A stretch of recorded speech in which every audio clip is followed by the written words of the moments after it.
One of the most dangerous narcissists is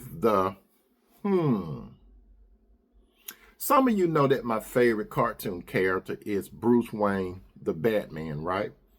And Batman had a slew of villains, and I'm not talking about the Joker, but there's one particular that's sticking out in my mind, and that's the character that's called Two-Face. So keep that in mind as we go along in this particular story, okay? Two-Face. And the most dangerous narcissist that's known to mankind. You see, you are a fairly decent man or a woman, and you realize that you are very, very long way from perfection, and sometimes you fall on your face, but you get up and you get the dust, clean off you. And you have a well-balanced life. You believe in God, and you follow God to the best of your ability. You are not in a relationship with someone, but you're open to it, or you are currently in a relationship, so you think a serious and a committed relationship, and some of you have moved from the serious, committed to the covenant part of the relationship. Then one day, you meet the most dangerous narcissist of them all. And who are you talking about, Tony?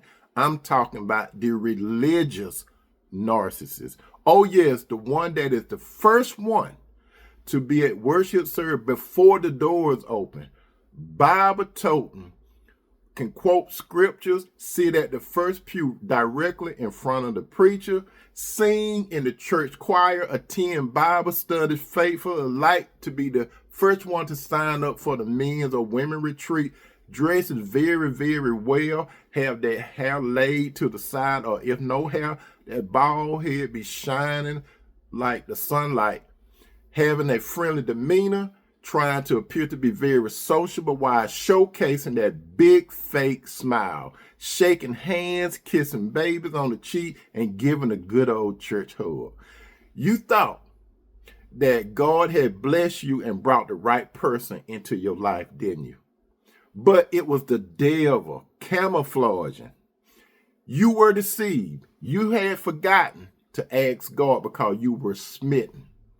You thought that your dream had finally came true. You thought that you met the perfect mate.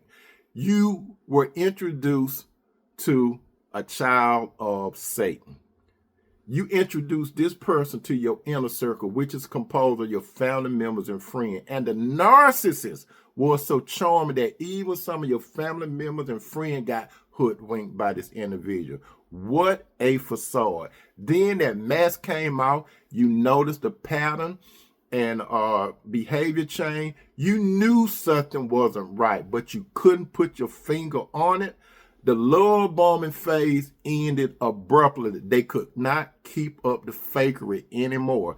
You started hearing lies with a straight face, gaslighting. God began to reveal the red light most stronger that you overlooked at the beginning of the relationship. You find out about this person's dark past and the present behind your back. For example, a drug and or alcohol person that is addicted, a swindler, a compulsive gambler, supposed to be home or at work but was in the street. So you thought he or she was at home or at work, but they was in the street.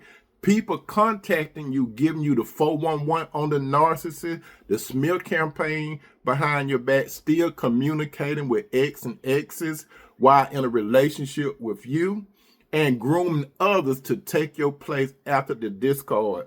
Oh yes, you was blindsided by the wolf, one of Satan's offspring. You ignored the fruits that was growing on the tree. Remember, Jesus said that you could tell a tree by the fruit it bears, right?